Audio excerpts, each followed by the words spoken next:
Last class में question number 4 और question number 5 किया था, ठीक है। क्वेश्चन नंबर 5 में तुम लोग को इश्यू है, एक बार फिर से डिस्कस करते हैं अपन क्वेश्चन नंबर 5, ठीक है मृण्मय। आओ क्वेश्चन नंबर 5 एक बार फिर से डिस्कस करता है, ठीक है। On 31st of March 2011, the balance sheet of H Limited and its subsidiary S Limited stood as follows. 31 मार्च 2011 का क्वेश्चन अपने को बैलेंस शीट दे रहा है, ठीक है। ये होल्डिंग कंपनी के फिगर्स है और ये सब्सिडियरी कंपनी के फिगर्स है। होल्डिंग कंपनी का ईयर एंड में शेयर कैपिटल है इतना, सब्सिडियरी कंपनी का इतना है 31 मार्च 11 में। उनके अपने अपने रिजर्व्स एंड सरप्लस है। Trade payables, short term provision, other current liabilities में एक डिविडेंड पेबल बोल के लायबिलिटी है होल्डिंग कंपनी का बुक्स में। पीपीई का वैल्यू अलग अलग दे रखा है। Non current investments, shares in subsidiary limited, यानी होल्डिंग कंपनी ने सब्सिडियरी कंपनी में इतना रुपए इन्वेस्ट कर रखा है। This is the value of investment made by holding company into the subsidiary company. फिर अलग अलग इन्वेंटरीज है, अलग अलग ट्रेड रिसीवेबल्स है, cash and cash equivalents and short term loans and advances है। ये सब इंडिविजुअल बैलेंस शीट दे रखा है। अपने को लास्ट में करना क्या होगा, कंसोलिडेटेड बैलेंस शीट बनाना है। होल्डिंग कंपनी का ऑथराइज दिया हुआ है, इश्यूड दिया हुआ है, रिजर्व्स एंड सरप्लस में कितना कितना रुपए, एवरीथिंग दिया हुआ है डिटेल वाइज। हम लोग को सब नीचे नोट्स टू अकाउंट्स भी अवेलेबल है। अब देखते हैं the main point of discussion is कि ये होल्डिंग सब्सिडियरी रिलेशनशिप बना कब, क्योंकि उस दिन ही तो, क्योंकि देखो जब भी हम कंसोलिडेटेड बैलेंस शीट बनाते हैं तो कभी भी ये आता ही नहीं है उसके अंदर में। क्यों? क्योंकि ये तो सेटअप हो जाएगा against capital and reserves and surplus of the subsidiary company. Only goodwill and capital reserve comes in the books of accounts consolidated balance sheet के अंदर। तो मुझे पहले निकालना पड़ेगा कि भाई मेरा गुडविल कैपिटल रिजर्व है कितना। उसको निकालने के लिए सबसे पहले मुझे चाहिए net worth of the subsidiary company on the date of acquisition. The following information is also provided to you. H Limited purchased 180 lakh shares in S Limited on 31st of March 2010. अब समझ में आ रहा है कि ये होल्डिंग सब्सिडियरी रिलेशनशिप बना कब है। 31 मार्च 2010 को होल्डिंग सब्सिडियरी रिलेशनशिप बना है। तो हम यहीं पे काम करते हैं, एक पेज इंसर्ट करके समझा देता है।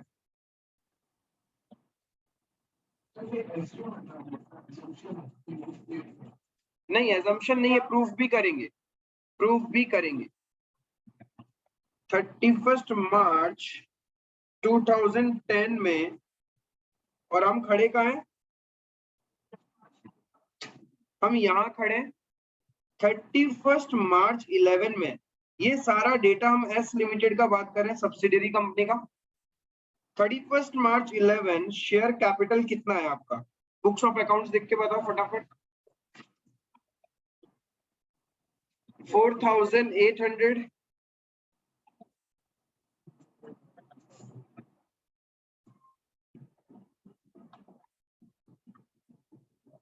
ये तो इन रुपीस हो गया ना, तो इन नंबर्स कितना, 480 लाख। ये क्लियर। ईयर एंड में रिजर्व एंड सरप्लस का क्या हालत है, फैन बंद कर दो ना, अलग अलग बताओ। General reserve 1380, PNL 1620। General reserve 1380, PNL, ये बैलेंस का हालत है। क्लियर है, ये तो ईयर एंड की बात कर रहा है। अब पॉइंट नंबर 1 क्या बोलता है कि हमने 31 मार्च 2010 होल्डिंग कंपनी ने क्या किया था, इस दिन सब्सिडियरी कंपनी के, इस दिन होल्डिंग कंपनी ने एच लिमिटेड ने बाय किया था 180 लाख शेयर्स, राइट। उसके लिए उसने कितना इन्वेस्टमेंट किया था,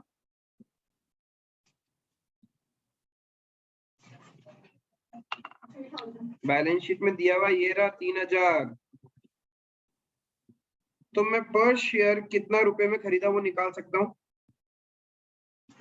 3000 डिवाइडेड बाई 180 यानी 16.67। मैं ग्रॉस में लिख लेता हूँ @3000 लाख। डेसिमल्स में आ रहा था ना, छोड़ दिया। 180 लाख शेयर खरीदा था उसने 3000 लाख रुपए में। उस दिन हालत क्या था? General reserve PNL of S limited 3000 और 1200।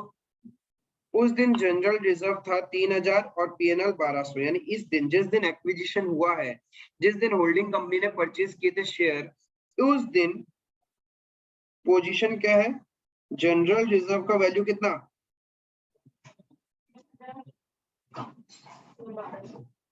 और ये 1200 लाख है। जैसे जैसे क्वेश्चन बोल रहे बस क्वेश्चन को ब्रेक कर लो, सब समझ में आ जाएगा। अब आते हैं पॉइंट नंबर 2 में। 1 अप्रैल 2010 S limited declared a dividend eight the rate 20% for the year ended 31 March 2010। इसका मतलब जितना शेयर कैपिटल है यहाँ पे 1 अप्रैल 2010 को 31 मार्च 2010 में जितना एस लिमिटेड का शेयर कैपिटल है उसी के ऊपर 20% डिविडेंड होगा, राइट? बट ये कितना शेयर कैपिटल था पता ही नहीं है मुझे। तो क्या पता है? 31 मार्च 11 का शेयर कैपिटल पता है, तो 31 मार्च 2010 का शेयर कैपिटल पता होना पड़ेगा ना। इफ क्वेश्चन में कुछ भी नहीं हुआ है तो जितना क्लोजिंग है उतना ही ओपनिंग शेयर कैपिटल होगा, लेकिन कुछ हुआ है इस क्वेश्चन के अंदर में। ये पॉइंट अभी तक पेंडिंग है डिविडेंड का। On 1st of January 2011, S Limited issued 3 fully paid bonus share for every 5 share held. क्या बोल रहा है? 1 जनवरी 11 यानी समवेयर इधर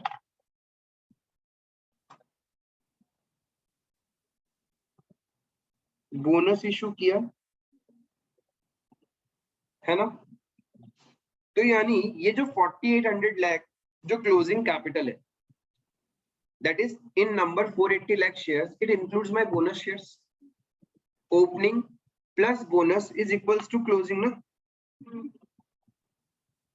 तो ओपनिंग में जिसके पास में 5 शेयर्स थे उसको कितने शेयर्स बोनस दिए? 3 शेयर्स। तो हम निकाल सकते हैं ना कि जिसके पास में, सोचो ओपनिंग में if opening share, opening 5 shares है,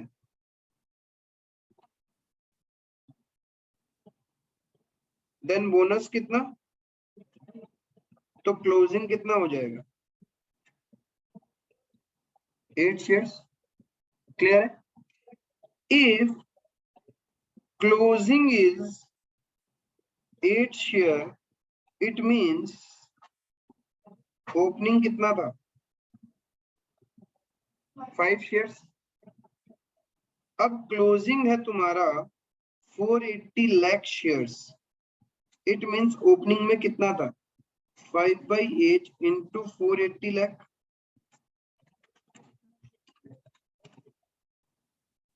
300 lakh शेयर्स। समझ में आया? तो यानी मेरा शेयर कैपिटल यहाँ पे कितना है?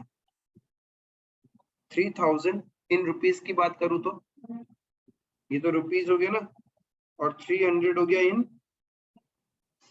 नंबर। क्लियर है ये चीज यहाँ तक?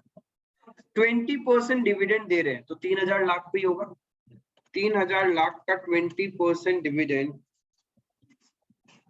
तो सोचो मैंने डिविडेंड यहां से दिया तो मेरा पीएनएल का बैलेंस रह गया 600, और बोनस कहां से दिया? क्वेश्चन खुद बोल रहा है ना, out of balances of its general reserve as on 31 March 2010।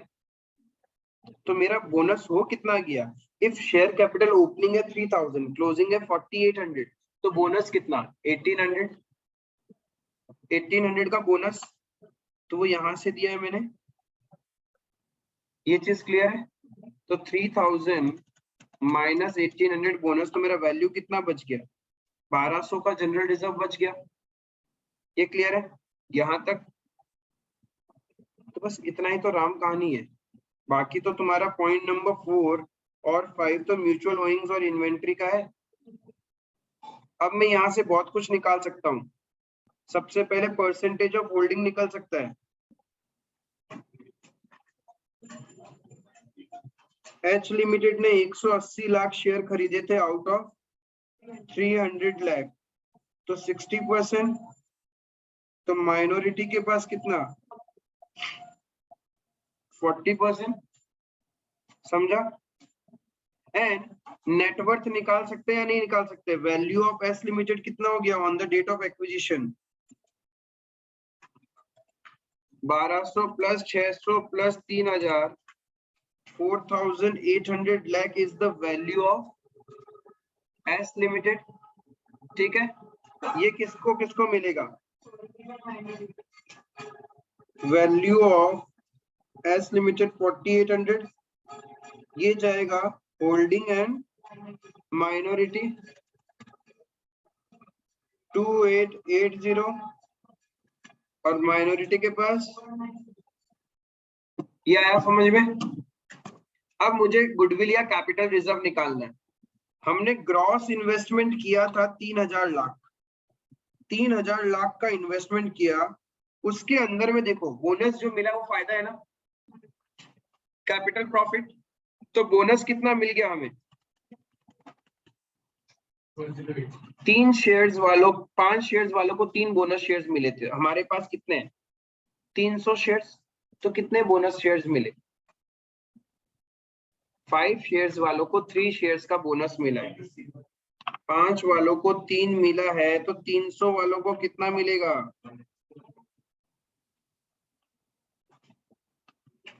कितना है 180 शेयर्स।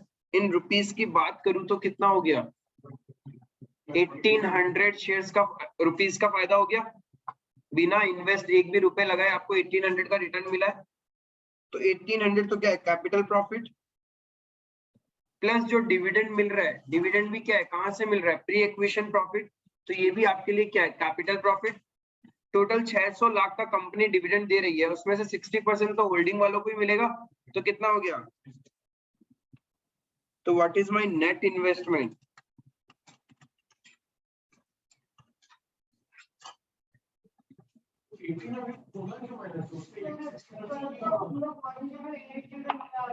क्या चीज ये 1800 क्या बता रहे तुम लोग हमको,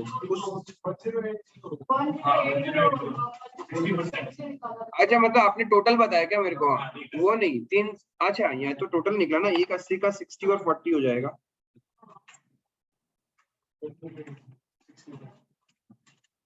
108, दैट मीन्स 1080, तो हमारा नेट इन्वेस्टमेंट कितना हो गया,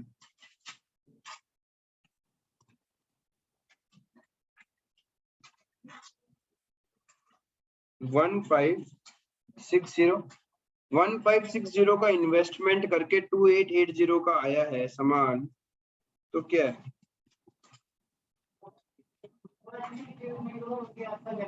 13 कैपिटल रिजर्व।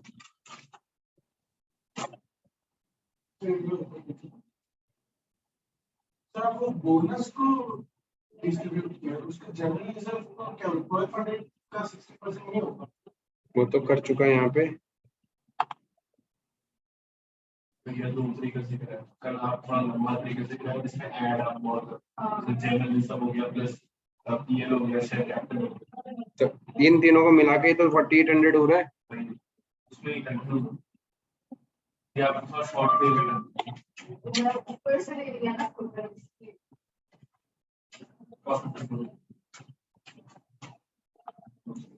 ये अलग लिया 1200 अलग लिया, ये अलग लिया, सबका 60% ही तो मिलेगा। समझाने के लिए अच्छा लगता है टोटल करके एक साथ में, लेकिन एग्जाम में प्रेजेंटेशन तो हर एक को अलग अलग खोल के करना पड़ेगा ना। हाँ, आपको हर एक फिगर को शो करना पड़ेगा एग्जाम में, एग्जामिनर को क्या समझ में आएगा कि 4800 आया कहाँ से। अभी तो मैंने क्या किया, डायरेक्ट 4800 को बांट के दिखाया ना, बट वहां क्या लिखा, वहां मैंने लिखा 1200 को अलग, 600 को अलग और 3000 को अलग। हाँ पहले नेटवर्क कैलकुलेट कर लो, हाँ तब चलेगा कोई दिक्कत नहीं। मैंने नेटवर्क कैलकुलेट ही नहीं किया था, मैंने तो नेटवर्क का सारा सामान उठा लिया था। अब समझ में आया कैपिटल रिजर्व। अब यहाँ तक तो कहानी हो गया। उसके बाद देखो क्या हो रहा है, 1200 रुपए का जनरल रिजर्व था, 1200 लाख का, ईयर एंड में कितना हो गया? 1380। तो ड्यूरिंग द ईयर हमने कमाया होगा 180 करंट ईयर का रेवेन्यू प्रॉफिट।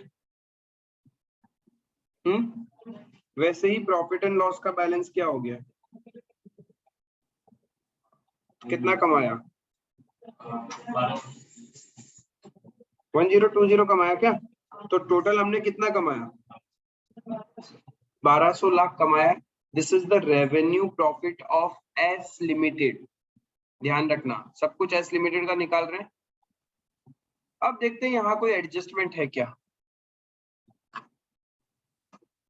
पॉइंट नंबर 3 में बोला all the bills payable in S Limited balance sheet were accepted in favor of H Limited, but on that date H Limited held only 45 lakh of these acceptance in hand, the rest having been endorsed in favor of its trade payables।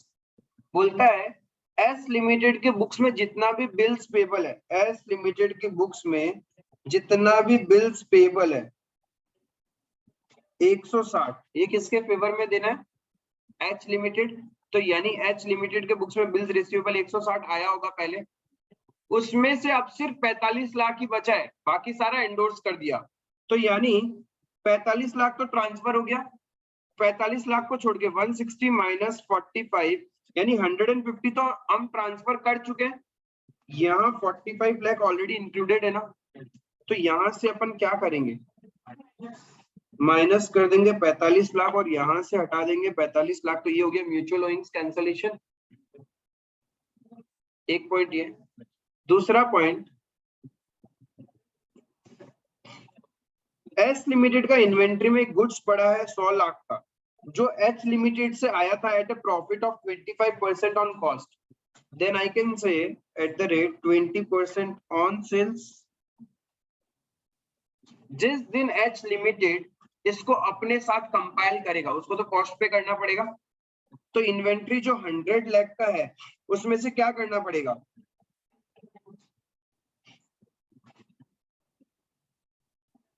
20 lakh का profit हटाना पड़ेगा। Plus ये profit किसका books में था? Holding company का books में, तो उसका प्रॉफिट एंड लॉस से भी माइनस हो जाएगा।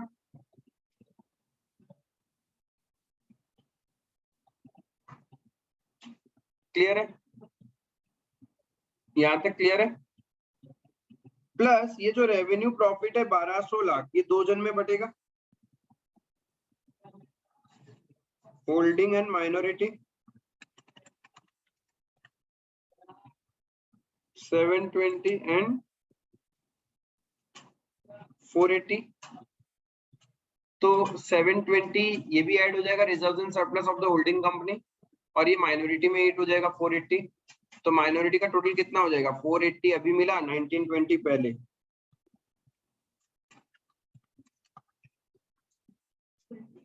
$2400 माइनॉरिटी का बैलेंस रहेगा टोटल।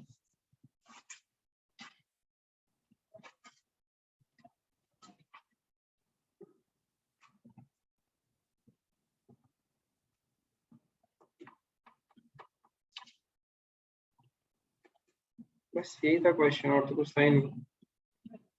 अब तो बस बैलेंस शीट बनाना था। बनाया? क्यों नहीं? तुम बनाए?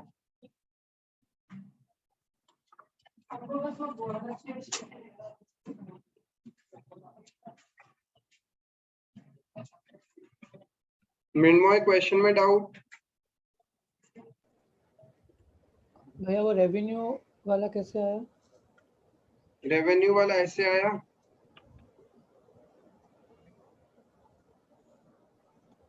ईयर का बिगनिंग में वैल्यू है 1200, क्लोजिंग में 1380, तो बड़ा कैसे? करंट ईयर का प्रॉफिट होगा वो 600 से 1620 हो गया, बड़ा कैसे? करंट ईयर का प्रॉफिट। समझा? हाँ भैया।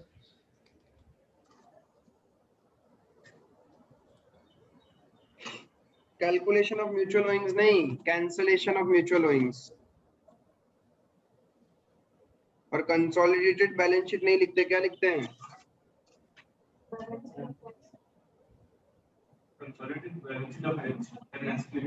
हाँ तो आगे कुछ लिखते हैं ना, सिर्फ कंसोलिडेटेड बैलेंस शीट नहीं लिखते हैं। किसका balance sheet? H limited and S limited. Minority interest 3120 था क्या?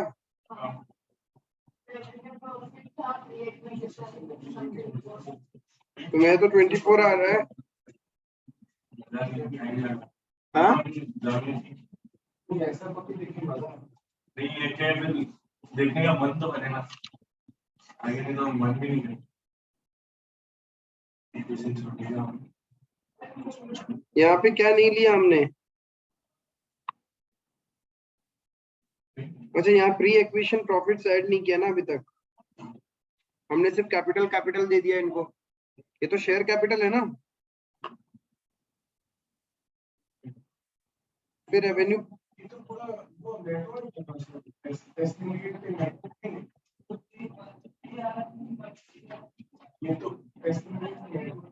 एक चीज नहीं दिया इनको, 2400 प्लस बोनस वाला पार्ट भी तो आएगा, शेयर कैपिटल इंक्रीज होगा ना इनका, तो इनका बोनस कितना हो जाएगा? टोटल बोनस था मेरा 1800,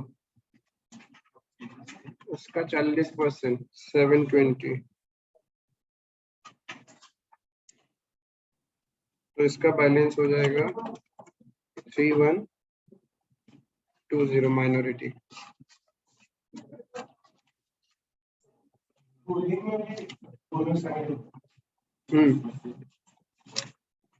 होल्डिंग में ऐड नहीं होगा, इन्वेस्टमेंट से माइनस होगा, प्री एक्विजिशन प्रॉफिट है ना वो।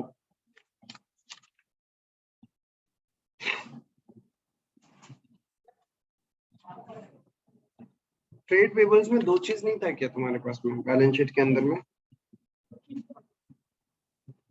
Yes, creditor and bills payable, तो तुम्हारा नोट्स टू अकाउंट्स बनेगा, यहाँ ऐसे वर्किंग दिखाने से नहीं चलेगा।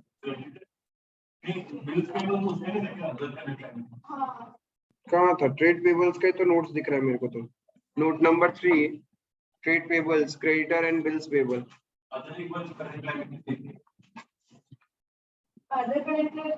बस other current liabilities, other current liabilities, dividend payable था उसके अंदर 1200, वो एज इट इज रहेगा।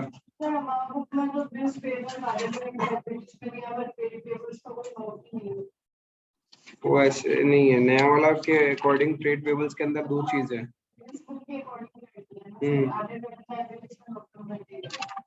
ठीक है,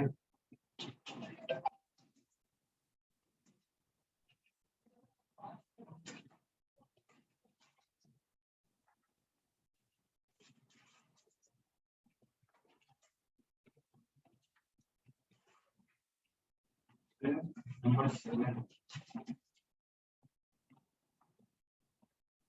तो दूसरी ज्यादा इसी तरीके से फिर उसमें क्या होता है, इन्वेस्टमेंट टू इन्वेस्टमेंट। मतलब एक सब्सिडी का बात नहीं करता, मतलब उसके दो तीन होल्डिंग था तो। हाँ तो जितना ऐसी सिम इसी तरीके से प्लस प्लस करना होता है, उसमें तो इजी है। प्रॉब्लम है जब इन्वेस्टमेंट टू इन्वेस्टमेंट होता है। मैंने एक कंपनी में इन्वेस्ट कर रखा है, उसने दूसरी कंपनी में, उसका कंसोलिडेशन बनाने में प्रॉब्लम है। मैंने चार कंपनी में इन्वेस्ट कर रखा है, उन चारों का कंसोलिडेशन करना इजी है। इसी तरीके से सेम सबका गुडविल कैपिटल रिजर्व निकालना, बाकी सबको ऐड कर देना, उसमें उतना प्रॉब्लम नहीं है।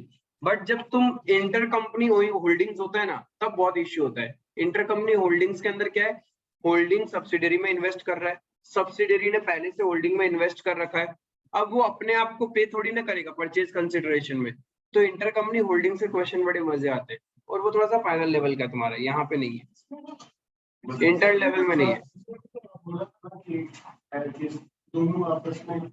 वो जस्ट थ्योरेटिकल पार्ट था, प्रैक्टिकली नहीं सिखाता आप लोग को। यहाँ पे इंटर कंपनी होल्डिंग्स आपका आ गया तो आप लोग रो दोगे एग्जाम हॉल में, इंटर लेवल में। आपका बुक में ट्रेड पेबल्स में हुआ था? हाँ, वो अलग क्यों?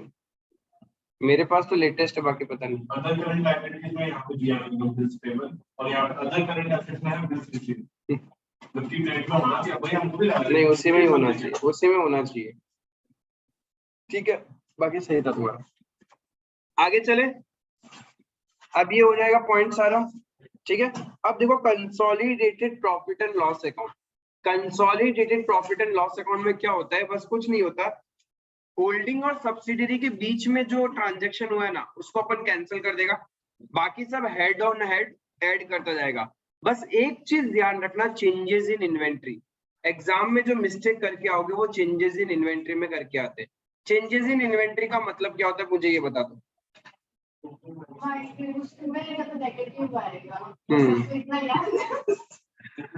Opening inventory minus closing inventory होता है, ठीक है। And normally closing inventory is higher than opening inventory, ठीक है। हमेशा ध्यान रखना चेंजेस इन इन्वेंट्री का मतलब क्या है, ओपनिंग माइनस क्लोजिंग।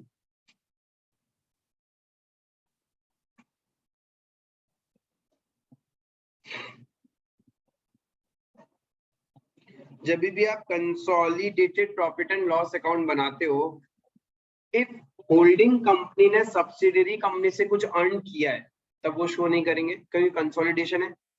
होल्डिंग यदि सब्सिडियरी से अर्न कर रहा है मतलब ये अपने आप से कमा रहा है तो वो शो नहीं करना। सब्सिडियरी ने होल्डिंग से अर्न किया है तो वो भी शो नहीं करना, क्योंकि वो क्या है, दोनों एक ही एंटिटीज है और कुछ नहीं है, बस लॉ की नजर में वो दोनों अलग अलग है। तो उन दोनों ने आपस में कोई ट्रांजेक्शन किया, इनकम एक्सपेंस है, तो उसको एलिमिनेट कर देना है एंड बाकी सारा as it is profit loss छाप देना है और कुछ नहीं करना। बस एक चीज ध्यान रखना, चेंजेस इन इन्वेंट्री का मतलब क्या है,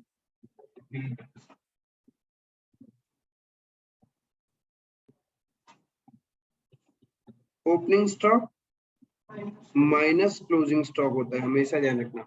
it can come in negative and 99% cases में ये नेगेटिव में ही आता है, ठीक है। If opening is 100 closing is 200, ठीक है, तो हम लोग चेंजेस इन इन्वेंट्री कहाँ शो करते हैं, as per the schedule 3 profit and loss expenses side में, ठीक है। एक्सपेंसेस में चीजें माइनस होती है, बट ये जो है फिगर ऑलरेडी माइनस में आ रहा है ना, ध्यान रखना वो, तो उसको माइनस में शो करेंगे, माइनस माइनस ऑटोमेटिकली प्लस हो जाएगा, इसको प्लस में शो मत करना, प्लस में शो करते कहानी गड़बड़ हो जाएगा। क्लियर है? और कुछ निकालना हेड ऑन हेड, एक बार रिवाइज करवा देता हूँ। प्रॉफिट एंड लॉस का फॉर्मेट क्या होता है, सबसे पहले revenue from operation and then other income, ये हो गया टोटल इनकम, ठीक है। फिर एक्सपेंसेस में सीपीसी का नारा, एम्प्लॉयज को फाइनेंस दो, C for cost of material consume, P for purchases of stock in trade, C for changes in inventories, ठीक है। फिर एम्प्लॉय बेनिफिट एक्सपेंसेस, फिर फाइनेंस कॉस्ट, फिर depreciation and amortisation and then other expenses. तो income minus expense करोगे तो तुम्हारे पास आ जाएगा profit before tax and extraordinary item, फिर एक्स्ट्राऑर्डिनरी आइटम को प्लस माइनस करोगे तो profit before tax but after extraordinary item, then tax minus कर दोगे तो प्रॉफिट आफ्टर टैक्स आ जाएगा। इज इट क्लियर यहाँ तक? तो वही चीज यहाँ पे करना है। देखो क्वेश्चन देखो साफ साफ दिया हुआ, बस प्लस करते जाएंगे और कुछ नहीं करेंगे। जो जो चीजें माइनस करूंगा ध्यान देना। पहला चीज, सेल्स एंड अदर इनकम दिया हुआ है तो हम लोग क्या हो जाएगा, सेल्स एंड अदर इनकम बोल के लिखेंगे एंड टोटल इनकम हो गया मेरा प्रॉफिट एंड लॉस अकाउंट में।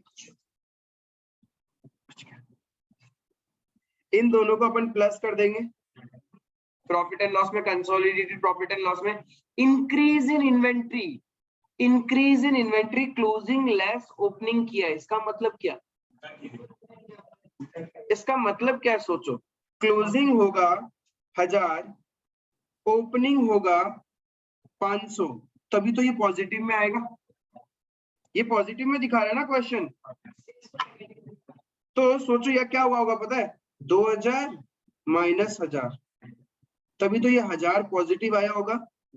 बट प्रैक्टिकली होता क्या, चेंजेस इन इन्वेंट्री का मतलब ओपनिंग लेस क्लोजिंग होता है, तो 1000 माइनस 2000 ये क्या आना चाहिए, नेगेटिव में दिखेगा एक्सपेंसेस में, तो इसको नेगेटिव में शो करना है, पॉजिटिव में शो नहीं करना है। एग्जाम में यही मिस्टेक करके आते हैं, पता है। इन्वेंट्री का मतलब ही होता है ना closing minus, increase in inventory का मतलब ओपनिंग से ज्यादा है क्लोजिंग, और जब ओपनिंग से ज्यादा क्लोजिंग है तो आंसर क्या होता है, माइनस में ही आना पड़ेगा, तो हम लोग प्लस में शो करेगा ही नहीं कभी भी चेंजेस इन इन्वेंट्री, ये ध्यान रखना। मृण्मय क्लियर है? हाँ भैया।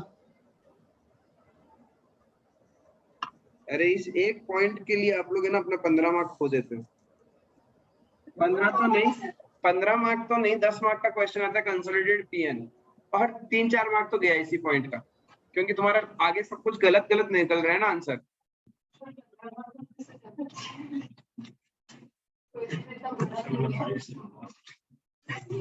अभी देखो 5 कोई इतना कॉम्प्लिकेटेड नहीं था, पहला बार किया और बोनस इश्यू वाला पॉइंट।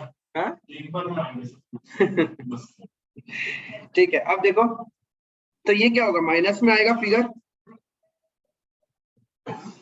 लेकिन होगा तो प्लस ही, दोनों प्लस करके दिखाएंगे।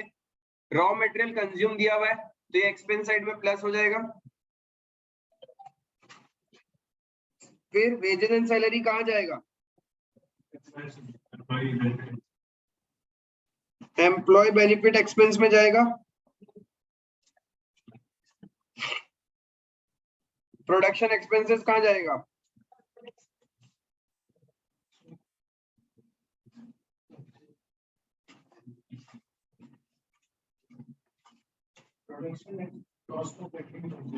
इसको कॉस्ट ऑफ मटेरियल कंज्यूम में दिखाएंगे। कॉस्ट ऑफ मटेरियल कंज्यूम में क्या होता है, फैक्ट्री रिलेटेड एक्सपेंसेस होता है, तो ये भी तुम्हारा कॉस्ट ऑफ मटेरियल कंज्यूम में जाएगा। Opening stock plus purchases plus direct expenses minus closing stock होता है। क्लियर है, तो ये कहा जाएगा,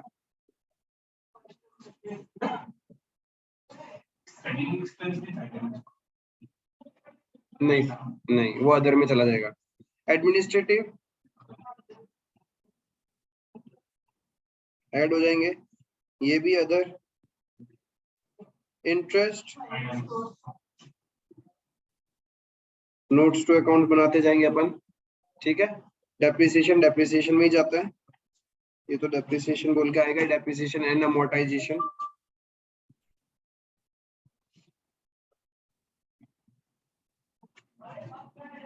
प्लस हो जाएगा।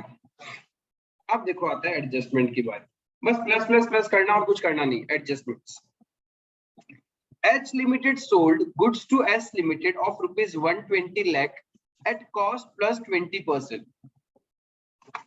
मैं ऐसा बोल सकता हूँ, H Limited sold goods to S Limited of 120 lakh at cost plus 20%, मतलब हाँ तो बताओ कितना रुपीस का H Limited ने सेल किया, तो H Limited के सेल्स में आ रहा होगा, whereas S Limited का परचेजेस में आ रहा होगा ना, तो दोनों से हटाना पड़ेगा, क्योंकि ये तो एक दूसरे को सेल परचेज हो रहा है, तो दोनों में से क्या करेंगे, एलिमिनेट कर देंगे अपन। कितना कितना वैल्यू फटाफट बताओ, मृण्मय बताना। क्या चीज, हाँ हाँ, तो यहाँ पे मुझे प्रॉफिट से क्या लेना देना, पहले तो ये बताओ।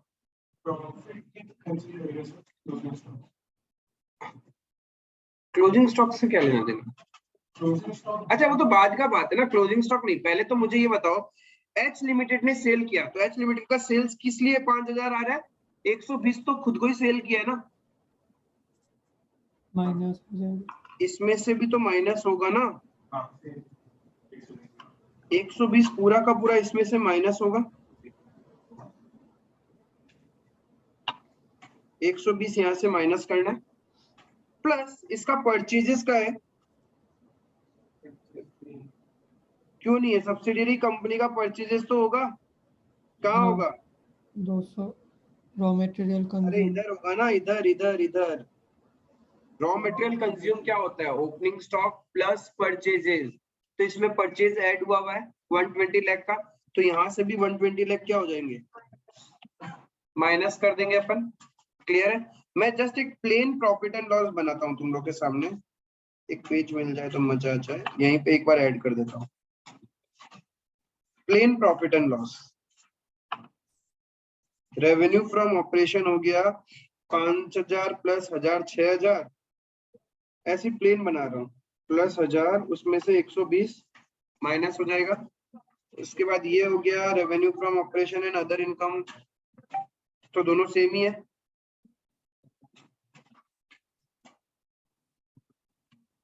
टोटल इनकम आ जाएगा, रफ में बना रहा हूं, ठीक है, ये आएगा मेरा जो भी सॉल्व करके आएगा देखते जाएंगे। उसके बाद क्या है, cost of material consume, purchase of stock in trade, फिर चेंजेस इन इन्वेंटरी, फिर एम्प्लॉय बेनिफिट एक्सपेंस, फिर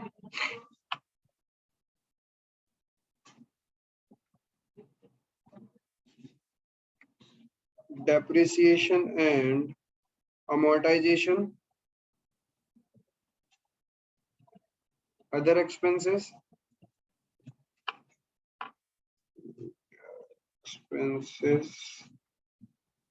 तो आ जाएगा प्रॉफिट बिफोर टैक्स, इसका टोटल करके 1 - 2 कर देंगे अपन। अब देखो पहला पॉइंट तो तुम लोगों ने बता दिया, दूसरे में क्या बोला, चेंजेस इन इन्वेंट्री में माइनस में रहेगा 1000,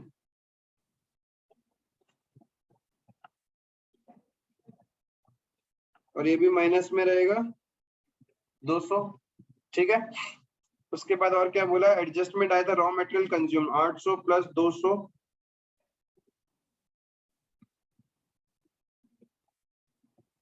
माइनस 120, क्लियर है। नेक्स्ट पॉइंट बताओ आगे क्या बोला, inventory of S limited includes such goods valuing 24 lakh, क्योंकि हम लोग तो कॉस्ट में इन्वेंट्री काउंट करेंगे, इसमें प्रॉफिट एडेड है, 20% ऑन कॉस्ट है, तो सेल्स पे कितना हो गया 20% on cost, that is 25% on sales आएगा क्या।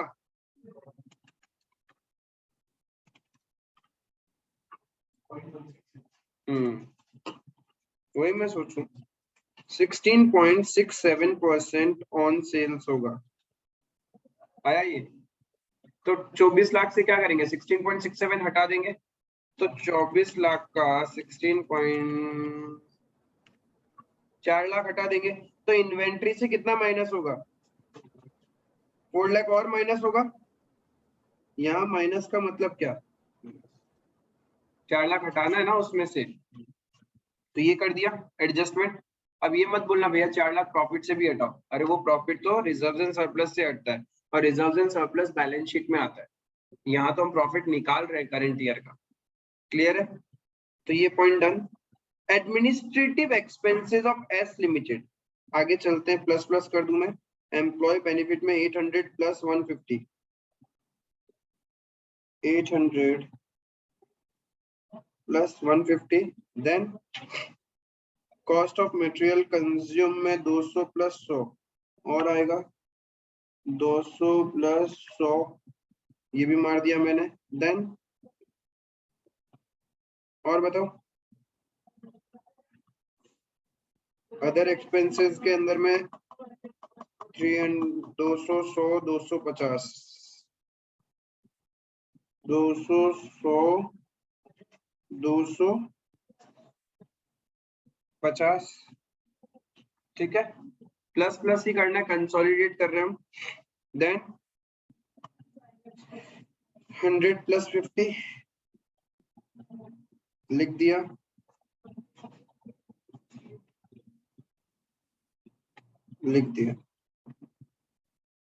कुछ पॉइंट बोल रहा है क्वेश्चन, क्या बोल रहा है, administrative expenses of S limited, यानी इसकी बात कर रहा है ये, 100 लाख में से कुछ बोल रहा है ये, include 5 lakh paid to H limited as consultancy fees, तो 5 लाख तो अपने ही आदमी को दिया है, तो वो कोई खर्चा थोड़ी ना होगा, तो 100 लाख में से क्या करेंगे, माइनस कर देंगे, अदर एक्सपेंसेस कम हो जाएगा 5 लाख, वेयर एज यही तो इनकम होगा ना उसका। यदि आपने 5 lakh administrative expense holding company को दिया है, तो होल्डिंग कंपनी के लिए तो इनकम ही है ये, सब्सिडियरी कंपनी के लिए एक्सपेंस है, तो होल्डिंग कंपनी के लिए इनकम होगा या नहीं होगा, कंसल्टेंसी फीस है, तो होल्डिंग कंपनी ने किसको कंसल्टेंसी दिया है, अपनी ही कंपनी को, तो इनकम में काउंट होना चाहिए क्या, नहीं होना चाहिए, माइनस कर देंगे 5 लाख वहां से भी, तो यहां से भी माइनस होगा, समझे? इनकम से भी माइनस होगा ना। ये रेवेन्यू फ्रॉम ऑपरेशन नहीं बोल के हम लोग क्या बोल सकते हैं, सब कुछ ही बोल दो, revenue from operation and other income एक साथ ही, आरएफओ एंड अदर इनकम।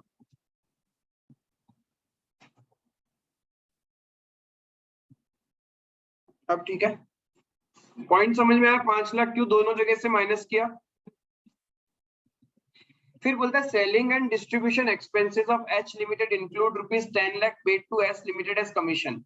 तो सेलिंग एंड डिस्ट्रीब्यूशन का खर्चा तो मैंने अदर एक्सपेंसेस में दिखाया होगा, ये तो खुद को ही पे किया है, तो माइनस हो जाएगा, और वेयर एज इनकम में से भी क्या होगा, माइनस हो जाएगा। कहानी खत्म। और एक है कुछ पॉइंट नीचे, H Limited holds 80% of its equity share capital of ₹1 lakh in H Limited prior to 11 and 12। ये तो holding subsidiary relationship है। H Limited took credit to its profit and loss account the proportionate amount of dividend declared and paid by H Limited for the year 11 and 12। ये तो गलत बात है।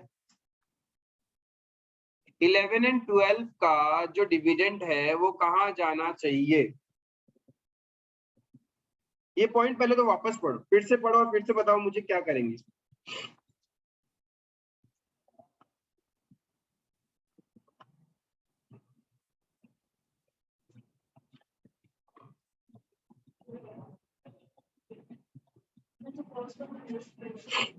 दो 2011-12 से पहले ही हमारा 80% होल्डिंग और सब्सिडियरी रिलेशनशिप बन चुका था। अब कंपनी ने क्या किया, डिविडेंड डिक्लेयर किया फॉर द ईयर 11 एंड 12, और उस ईयर के डिविडेंड को होल्डिंग कंपनी ने अपने प्रॉफिट एंड लॉस में क्रेडिट किया। करने तो अच्छा ही, ठीक है तो क्या है। और यदि कोई एडजस्टमेंट भी करना है तो हम थोड़ी ना अभी करेंगे, हम क्या बना रहे, वी आर प्रिपेयरिंग 31 मार्च 13 का बना रहे ना हम कब का प्रॉफिट एंड लॉस बना रहे? तो भाई मैं तो सिर्फ 12-13 का इनकम एक्सपेंसेस यहाँ काउंट कर रहा हूँ। 11-12 में कुछ किया भी है एडजस्टमेंट तो वो तो कर चुके, और ठीक भी करना है तो हम बैलेंस शीट में जाके माइनस करेंगे ना रिजर्व्स एंड सरप्लस से, थोड़ी ना करंट ईयर के प्रॉफिट एंड लॉस को कुछ करना है। क्लियर है ये चीज? तो इसका कुछ नहीं करना, मिथ था ये, जस्ट एक इंफॉर्मेशन है, और बेचारा उन्होंने करेक्ट ही किया है। 11-12 से पहले ही आपका क्या हो चुका था, होल्डिंग सब्सिडियरी रिलेशनशिप। उसके बाद में यदि डिविडेंड आपको मिल रहा है तो वो आपके लिए रेवेन्यू प्रॉफिट ही होता है, तो कोई गलत नहीं किया। हाँ गुगली पे का है, कोई काम का नहीं था, बिना मतलब ऐसे फ्लो में चल रहे होते हैं ना, सोचते हो और एक पॉइंट है इसका कुछ तो करना पड़ेगा, इनकम से हटा दो। अरे भाई इनकम से हटाओगे क्या, पहले बात है डिविडेंड का वैल्यू ही नहीं पता तुम्हें, कितना हटाओगे, कितनी एजम्पशंस मारोगे। क्लियर है? बस इसको टोटल करना है, काम खत्म। आंसर अगर दिया होगा तो कुछ नहीं करते, ऐसे शाना ही है, कुछ नहीं करते। अरे क्यों करते, वही तो मैंने बोला, इस साल ही देता, क्या चीज इस साल देता तो हमारा ऑलरेडी इनकम में आना चाहिए था, तो इनकम में तो क्रेडिट कर रहे हैं, करंट ईयर का इनकम में काउंट होना चाहिए एज अदर इनकम।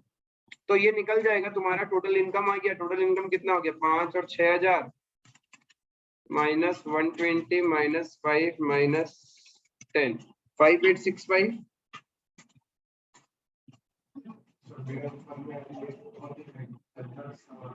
क्या कंपनी में ड्राइंग्स होता है? हाँ, डायरेक्टर्स को सैलरी वगैरह नहीं देते क्या? फिर ऊपर से तुम्हारे जो खर्चा होता है कंपनी के अंदर में अलाउंसेस, हाँ पर्सनल यूज के लिए जो होता है वो ऐसे। अब ये कितना हो गया इसको बताओ तो भाई, सॉल्व करके। ये आपका माइनस में आएगा 1200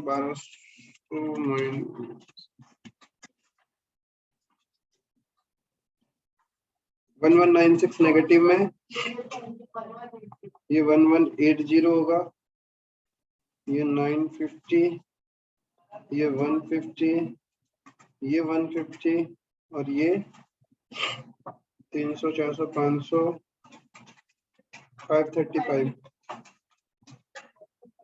ये टोटल वैल्यू आ जाएगा एक्सपेंस का 1180 plus 950 plus 150 plus 150 plus 535 minus 1196 1769 5865 से हटा दो 4096 is the profit before tax.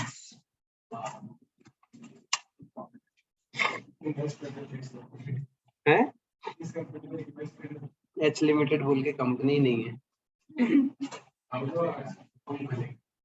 H limited फिर ये शाना लिमिटेड खोलेगा सब्सिडी नहीं हाँ रहेगा तो करना है। अरे कंसोलिडेटेड प्रॉफिट एंड लॉस समझ में आया तो इसको फॉर्मेट वाइज करेगा कौन? हम करें क्या? करो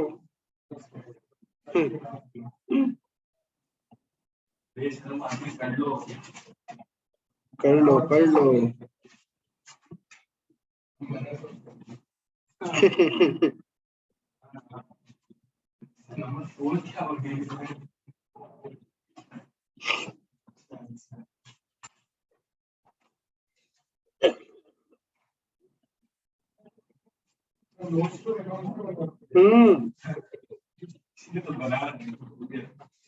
नहीं तो कंसोलिडेशन में है ही क्या?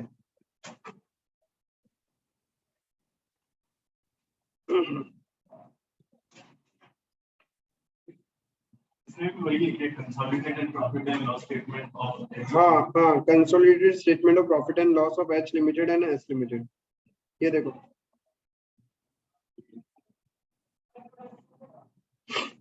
ये दूसरा क्वेश्चन है बट प्रेजेंटेशन में काम आएगा। और ये एक दो अटेम्प्ट छोड़ के पीएल ही पूछते हैं लोग। वर्किंग नोट्स देख लो कैसे बनाना, एक बार ऑब्जर्व कर लो। एक क्वेश्चन है जो तुम लोग को करना इस टाइप का मिलेगा आगे। क्या चीज?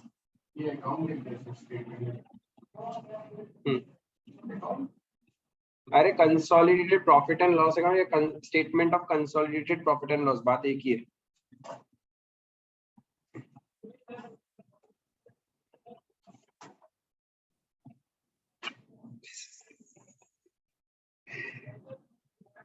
Consolidated statement of profit and loss बस है, ये किया होगा मेरा भी कहीं पे। कहाँ गया नंबर 12?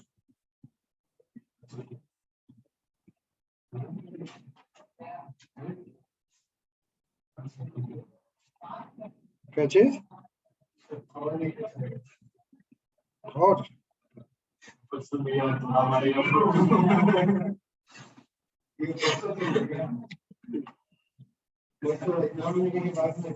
संडे को भैया मल्टीवर्स हमारे डिजाइन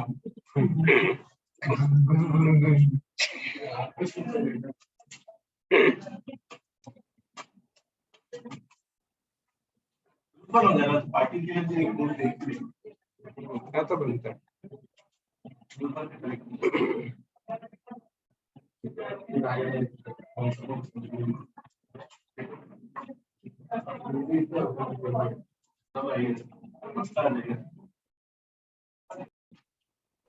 हाँ हो गया। ये वाला पार्ट हो गया तुम लोग का नोट्स टू अकाउंट्स के साथ में किस तरीके से बनाना है, क्लियर है? अब देखो सिर्फ दो पॉइंट्स बचता है। एक रहता है यूनिफॉर्म अकाउंटिंग पॉलिसीज। जब भी आप कंसोलिडेटेड बैलेंस शीट या प्रॉफिट एंड लॉस अकाउंट बनाते हो देन दोनों कंपनी को पॉलिसी एक ही अडॉप्ट करना चाहिए। It might be possible holding company SLM method follow करते हो और subsidiary company WDV method follow करते हैं, लेकिन जब हम कंसोलिडेशन बनाएंगे तो जहां तक हो सकता है दोनों कंपनी का पॉलिसी एक होना चाहिए। इफ होल्डिंग का तुम्हारा स्ट्रेट लाइन मेथड है और सब्सिडियरी का डब्ल्यूडीवी है तो हम लोग क्या करेगा, सब्सिडियरी के बुक्स को चेंज करेगा एंड उसका कैलकुलेट करेगा as per straight line method and figures को बदलेगा, उसके बाद में कंसोलिडेशन करेगा। If holding company FIFO method follow करता है and subsidiary company LIFO method follow करता है। तो हम लोग सब्सिडियरी का भी कैसे कैलकुलेट करेगा, एज पर फीफो कैलकुलेट करेगा, यानी यूनिफॉर्म अकाउंटिंग पॉलिसीज होना चाहिए। लेकिन हर जगह पॉसिबल नहीं है ये, sometimes it is not possible because holding एक सेपरेट एंटिटी है और सब्सिडियरी एक सेपरेट एंटिटी है, उनका बिजनेस का नेचर ही ऐसा है कि आप नहीं बदल सकते। उस कंडीशन में आपको क्या करना पड़ता है, डिस्क्लोजर देना होता है कि दैट कि सब्सिडियरी कंपनी ये अकाउंटिंग पॉलिसी फॉलो कर रही है, वेयरएज होल्डिंग कंपनी ये वाला अकाउंटिंग पॉलिसी फॉलो कर रही है, due to which there is a difference of this much amount. ठीक है, वो आपको डिस्क्लोजर देना पड़ेगा एज पर अकाउंटिंग स्टैंडर्ड, ये आपको बोलता है। एक चीज क्लियर है, यूनिफॉर्म अकाउंटिंग पॉलिसी नहीं, जरूरी नहीं है, वो अलग हो सकता है, बट हाँ सेम नेचर का एसेट तो रेट भी सेम होना पड़ेगा। एक ही टाइप का एसेट, जैसे बिल्डिंग है 20% से होल्डिंग करता है लेकिन सब्सिडियरी 30% से करते हैं, तो पॉलिसी अलग हो गया ना, यूनिफॉर्म होना चाहिए। यूनिफॉर्म अकाउंटिंग पॉलिसीज का मतलब है दोनों books of account same same policy से बनना चाहिए। क्लियर है, पहले आप तो बनाओ, बना के चेंजेस करो, इफ नहीं पॉसिबल है तो क्या करो, उसका डिस्क्लोजर दे दो कि हम लोगों ने ये किया, सब्सिडियरी कंपनी का ये पॉलिसी है, होल्डिंग कंपनी का ये पॉलिसी है, we can not alter the policies due to which there is a financial impact of this much amount, उतना डिस्क्लोजर करना। एक पॉइंट ये। सेकंड पॉइंट जो एडजस्टमेंट मेन रह जाता है अपना, एक तो रह गया यूनिफॉर्म अकाउंटिंग पॉलिसी, दूसरा है बहुत बार सब्सिडियरी कंपनी में क्यूमुलेटिव प्रेफरेंस शेयर्स होते हैं, आई मीन प्रेफरेंस शेयर्स होते हैं। लेकिन हमने शेयर कैपिटल का डेफिनेशन में पढ़ा था कि शेयर कैपिटल बोले तो equity share capital and convertible preference shares. तो इस दूसरे प्रेफरेंस शेयर्स का क्या करना है, जब आप कंसोलिडेशन बनाओगे तो इस प्रेफरेंस शेयर्स को भी नॉर्मल लायबिलिटी समझ के क्लब कर दोगे, बिकॉज प्रेफरेंस शेयर होल्डर क्या है, एक तरह से लायबिलिटी होता है कंपनी के बुक्स में, आप क्लब कर दोगे।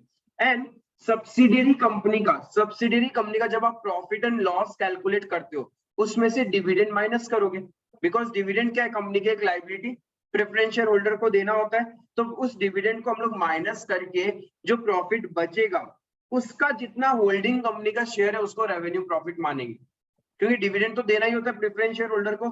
इफ इक्विटी को डिविडेंड मिल रहा है तो 110% प्रेफरेंस को तो डिविडेंड मिल ही रहा होगा।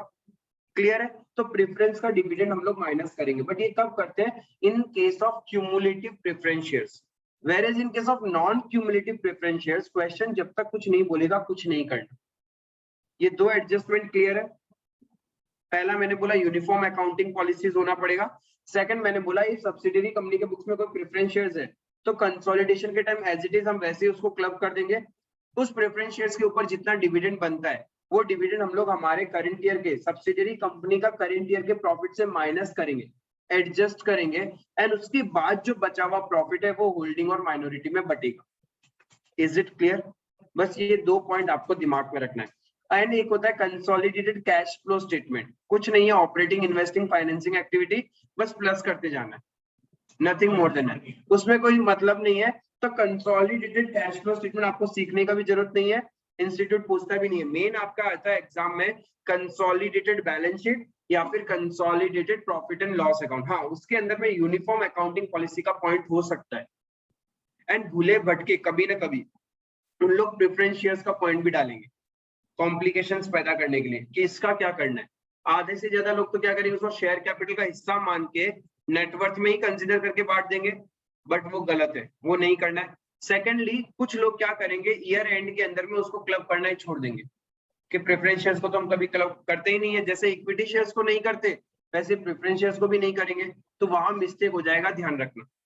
क्लियर है, तो यूनिफॉर्म अकाउंटिंग पॉलिसीज के ऊपर एक अपना क्वेश्चन है, उसको देखते हैं। पहले तो हम ये पेज हटा दें यहाँ से। नेक्स्ट क्वेश्चन जो है आपका वो यूनिफॉर्म अकाउंटिंग पॉलिसीज के ऊपर ही है। ये कैश फ्लो स्टेटमेंट कुछ नहीं है, अपने को कुछ नहीं करना।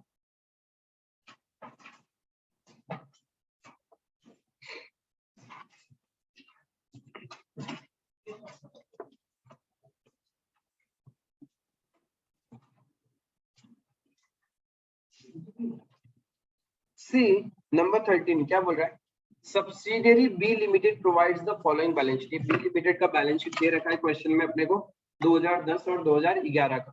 शेयर होल्डर फंड में शेयर कैपिटल इतना है, रिजर्व्स एंड सरप्लस इतना है, शेयर कैपिटल में कोई चेंजेस आया नहीं है एक साल में, रिजर्व्स एंड सरप्लस आपका इंक्रीज हो गया है, शॉर्ट टर्म बोरोइंग्स इंक्रीज हो गया, ट्रेड पेबल्स इंक्रीज हुआ है, शॉर्ट टर्म प्रोविजन इंक्रीज हुआ है, पीपीई डिक्रीज हो गया, डेप्रिसिएशन हुआ होगा, नॉन करंट इन्वेस्टमेंट्स बढ़ा है, क्यों बढ़ा है? इन्वेस्टमेंट किया होगा, ठीक है। फिर नीचे नोट्स टू अकाउंट्स है अपने पास में, करंट एसेट्स में इन्वेंट्री है, trade receivables, cash and cash equivalents and other current assets.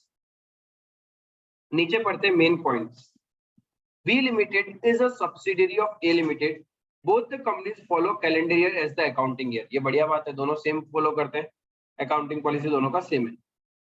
A Limited values inventory on weighted average basis, while B Limited used FIFO basis. तो गड़बड़ है, दोनों को सेम करना चाहिए। तो to bring B Limited values in line with those of A Limited, its value of inventory is required to be reduced by 12,000 at the end of 2010 and 34,000 at the end of 2011. ध्यान रखना, ये point मैं इसलिए important mark कर रहा हूं because normal question में भी आपको ये पॉइंट जरूरी नहीं है अलग से क्वेश्चन है, जो जैसे हैवी क्वेश्चन तुम लोग बोलते हो 4 और 5, कहीं कुछ भी पॉइंट डाल सकते हैं ना उसके अंदर, ये पॉइंट भी डाल सकते हैं। ये पॉइंट डालेंगे तो क्या करेंगे, देखो अब मुझे पहले तो 2010 का इन्वेंट्री को कम करना है, कितने रुपए से? 12,000 रुपए से। तो मेरा इन्वेंट्री कहाँ है?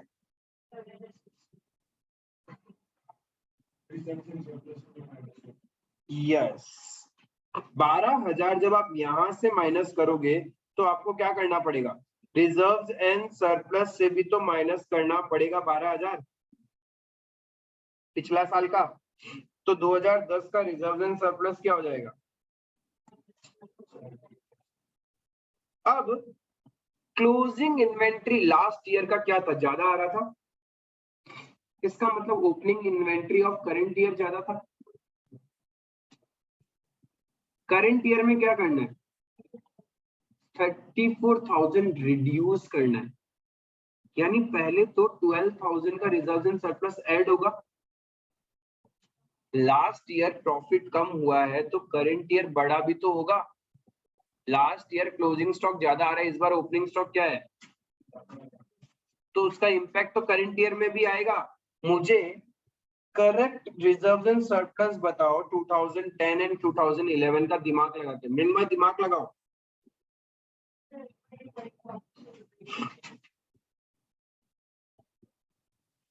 चलो एक बार रिक्वायरमेंट पार्ट पढ़ लो। Restate the balance sheet of B limited as at 31 December 11।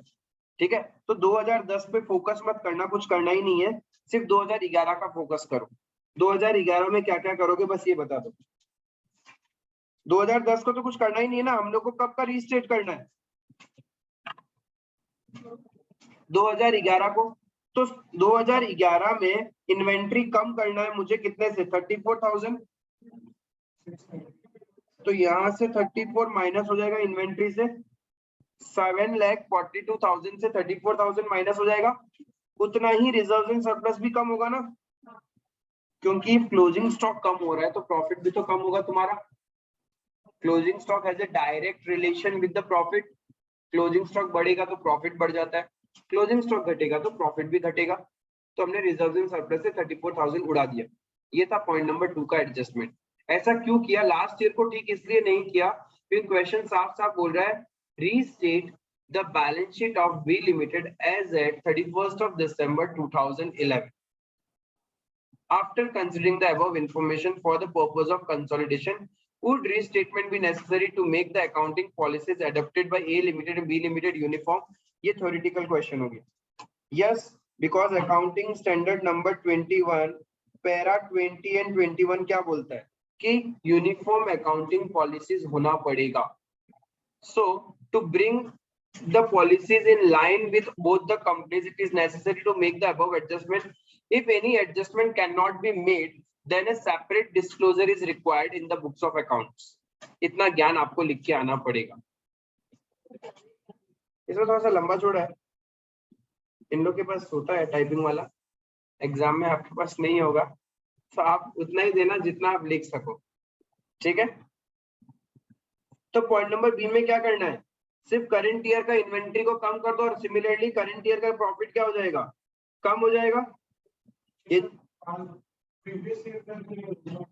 क्या चीज? मतलब 12,000 का भी है।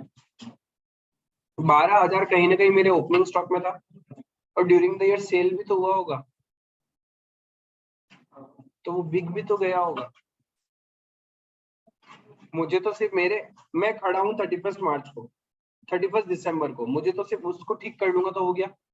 पहले वाला तो ऑटोमेटिक प्लस माइनस होकर खत्म हो चुका है, सिर्फ नेट वैल्यू को एडजस्ट करना है मुझे।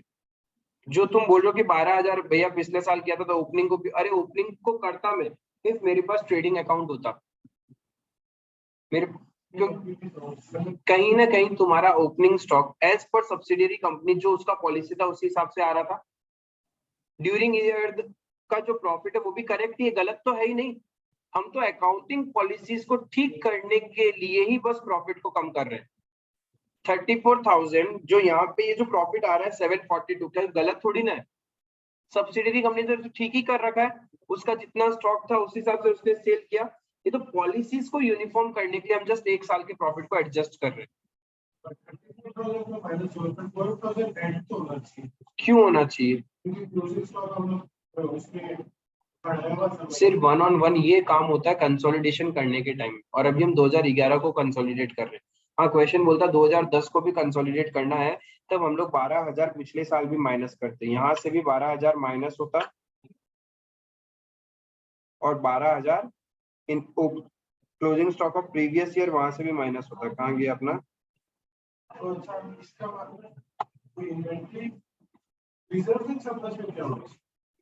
34 माइनस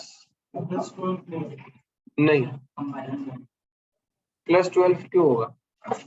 अरे वो तो भाई ओपनिंग प्रॉफिट में चला गया ना तुम्हारा, और तुमको क्वेश्चन क्लोजिंग बैलेंस का प्रॉफिट दे रहे हैं।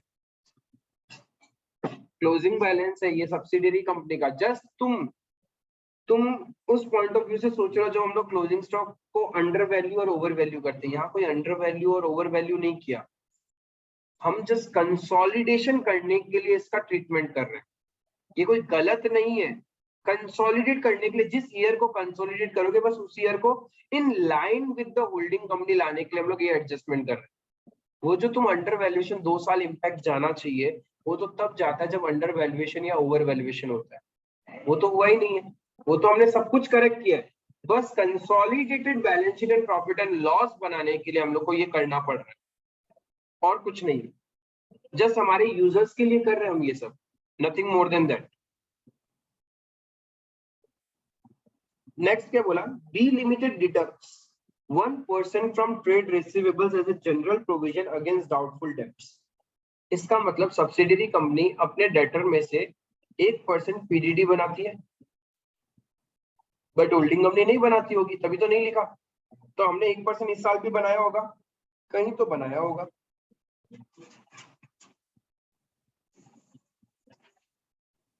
इसमें से बना के ही लाया होगा। 8,91,000 कैसे आया होगा?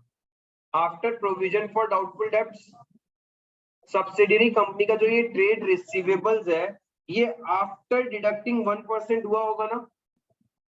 लेकिन हमें क्या करना चाहिए, इसको पीडीडी को बढ़ा देना चाहिए। तो कितना आएगा मुझे ये बताओ? इसमें वापस 9,000 ऐड कर देंगे प्रोविजन का अमाउंट, प्लस इसी से मेरा प्रॉफिट भी तो इंक्रीज होगा। यदि आप पीबीडी वापस रिवर्स कर रहे हो तो प्रॉफिट भी तो बढ़ जाएगा आपका 9,000 से। मृण्मय, एडजस्टमेंट समझ में आया? हाँ भैया। अरे 1% सब्सिडियरी कंपनी का पॉलिसी है, प्रोविजन बनाती है। तो ये जो बुक्स में आ रहा होगा डेटर्स लेस पीडीडी करके ही आता है, तो ये 99% है। तो 8,91,000 डिवाइडेड बाय 99%, तो 9 लाख होना चाहिए ग्रॉस। तो 9 लाख लाने के लिए डेटर्स बढ़ाओगे, डेटर्स बढ़ेगा तो ऑटोमेटिकली प्रॉफिट भी बढ़ जाएगा आपका। Last point, prepaid expenses in B Limited include advertising expenditure carried forward of ₹60,000 in 2010 and 30,000 in 2011। यानी जो B Limited का प्रीपेड एक्सपेंसेस है, other current asset note number 6, ये इसके अंदर में क्या हो रहा है? 2010 में तो 60,000 कैरी फॉरवर्ड था, यहाँ पे 30,000 पिछला साल का कैरी फॉरवर्ड हुआ है। दिस 48,000 इंक्लूड्स 30,000 पिछले साल से चल के आ रही है। Being part of initial advertising expenditure of 90,000 in 2010, 90,000 2010 में खर्चा किया था, उसमें से 30,000 तो उसी ईयर एक्सपेंस शो करके 60,000 कैरी फॉरवर्ड किया। 2010 में आपने क्या किया, बी लिमिटेड ने 90,000 का एडवर्टाइजमेंट एक्सपेंस किया। This is deferred revenue expenditure. इसमें से उसी साल का पीएनएल में दिखा दिया 30,000 और उसी साल का बैलेंस शीट में दिखा रहा है 60,000। फिर नेक्स्ट ईयर आए तब क्या किया, नेक्स्ट ईयर ऑलरेडी कितना 60,000 लेके आए थे, उसमें से पीएनएल में चला गया 30,000 और बाकी अभी भी बैलेंस शीट में कितना है 30,000। ये क्वेश्चन बोल रहा है। So being a part of initial advertisement expenditure which is being written off over 3 years, वही बोला ना डेफर्ड रेवेन्यू एक्सपेंडिचर 3 साल में राइट ऑफ करता है बी लिमिटेड, ये इसका पॉलिसी है। Similar amount of advertising expenditure of A limited has been fully written off in 2010। और ये सब क्या करता है, ए लिमिटेड क्या करता है, होल्डिंग कंपनी उसी साल उसको राइट ऑफ कर देता है जब खर्चा होता है। तब बी लिमिटेड को क्या करना चाहिए, इसको अब और आगे कैरी फॉरवर्ड नहीं करना चाहिए, 30,000 इसी ईयर राइट ऑफ कर देना चाहिए। तो अपने बुक से प्रीपेड एक्सपेंसेस को उड़ाएगा 30,000 से। क्लियर है? और इतने से ही प्रॉफिट भी उड़ जाएगा उसका।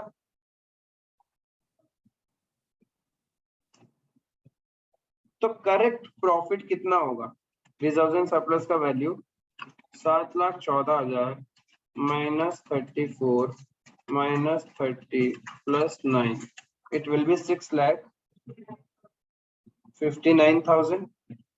क्लियर है? फिर इन्वेंट्री का वैल्यू भी बदल जाएगा, डेटर्स का वैल्यू बदल जाएगा एंड प्रीपेड एक्सपेंसेस का वैल्यू बदल जाएगा और आपका रीड्राफ्टेड बैलेंस शीट आपको बनाना है।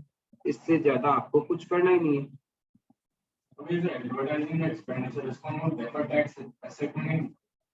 अदर करंट एसेट्स में तो दिखाता है, फिक्टिशियस एसेट्स बोलते हैं उसको, डेफर्ड टैक्स एसेट्स नहीं बोलते। तो उसमें क्या करते हैं, किसमें, डीटीएम डीटी में तो डेप्रिसिएशन का डिफरेंस आता है।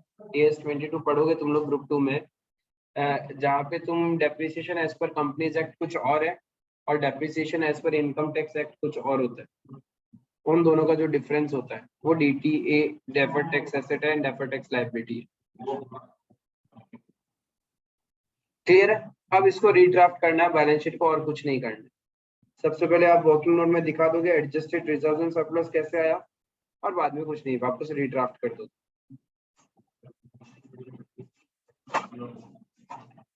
तो इस तरीके से आप क्या करोगे, वर्किंग नोट में adjusted reserves of B limited, हमने प्रोविजन एड बैक किया था 9,000, इन्वेंट्री को कम किया था और एडवर्टाइजमेंट एक्सपेंस को राइट ऑफ किया था, वो हट गया, तो मेरा 659 आया था। रिजर्व्स एंड सरप्लस वही रहेगा एंड बाकी बैलेंस शीट वापस ड्राफ्ट कर देंगे।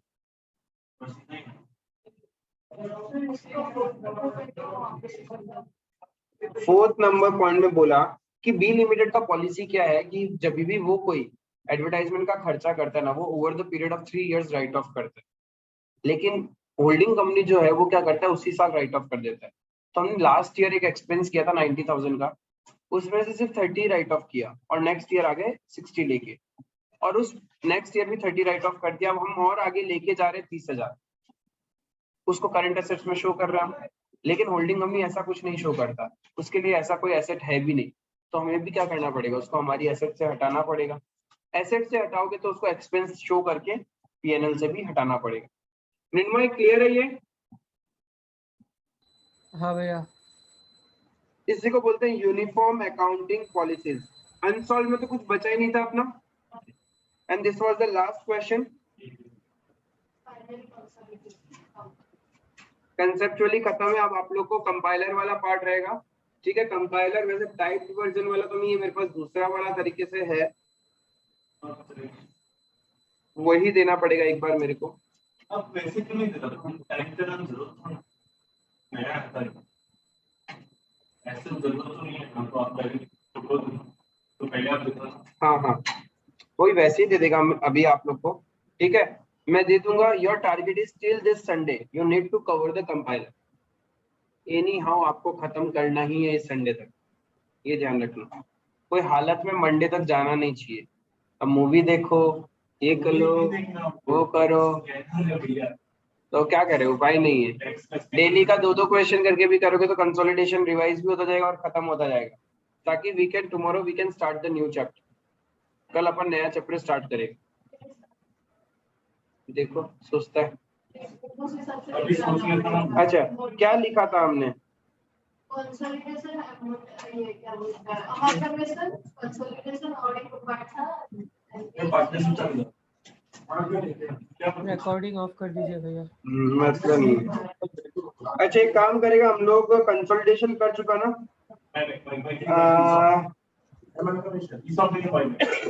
ईसॉप बायबैक तो बहुत इजी है। ठीक है, ईसॉप और बायबैक कर लेगा पहले, उसके बाद वापस फिर इधर आ जाएगा अमाल्गमेशन एंड लिक्विडेशन। ठीक है, ईसॉप स्टार्ट करेगा कल। एम्प्लॉय स्टॉक ऑप्शन प्लान बहुत इजी है। ठीक है, बायबैक। हाँ ईसॉप बायबैक। तो तुम लोग अभी ये वाला कर लो खत्म इसको। That's all for today. Thank you.